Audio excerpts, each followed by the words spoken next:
तो hello friends, good afternoon. Welcome back to my channel zero period maths. तो आज हम सॉल्व करेंगे क्वेश्चंस को। ओके, तो चलिए सॉल्व करते हैं। यहाँ पे क्या क्वेश्चन है?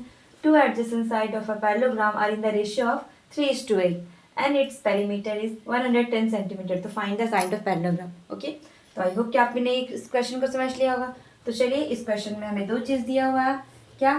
तो टू एडजेसेंट साइड दिए हुए 3:8 और उसकी पेरीमीटर दी हुई है। ओके, तो मुझे उसके साइड्स निकालने हैं। तो कैसे निकालेंगे? तो सबसे पहले हम इस क्वेश्चन को पढ़कर इसका एक फिगर तैयार कर लेंगे। तो ये है आपका एक पैरेललोग्राम का फिगर। ओके, जहाँ पे नाम मेंशन नहीं तो मैं यहाँ पे लिख देती हूँ PQRS। ओके, ये एक फिगर है। अब इसमें टू एडजेसेंट साइड, तो एडजेसेंट साइड मैंने आपको बताया था ना कि इसके अपोजिट जो साइड होते हैं, जब कोई दो लाइन सेगमेंट एक पॉइंट पे आके मीट करती है तो सो मीट करने वाले दो साइड क्या कहलाते हैं? आपके एडजेसेंट साइड कहलाते हैं। तो ये एडजेसेंट साइड, ये एडजेसेंट साइड, उसी तरह से ये एडजेसेंट होंगे, ये एडजेसेंट होंगे। हो गए? तो टोटल पैरेललोग्राम में 4 एडजेसेंट साइड होगी। क्लियर है?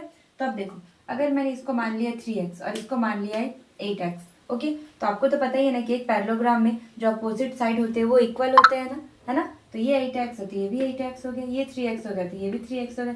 तो ऐसे करके मेरे चारों साइड्स इसके फाइंड आउट हो गए। ओके, और आपको क्वेश्चन में दिया हुआ है पेरीमीटर। तो आपको क्या करना, जब भी किसी क्वेश्चन का पेरीमीटर निकालना होता है तो आप क्या करते हो? उसके सारी बाउंड्रीज को ऐड कर देते हो। ओके, तो बस मुझे यही करना है।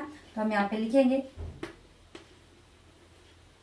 Perimeter of parallelogram equal to कितना दिया हुआ? 110 सेंटीमीटर। ओके, और आपको सारे पेरीमीटर पता है तो क्या है? देखो यहाँ पे, तो 3x plus 8x plus 3x plus 8x equal to 110।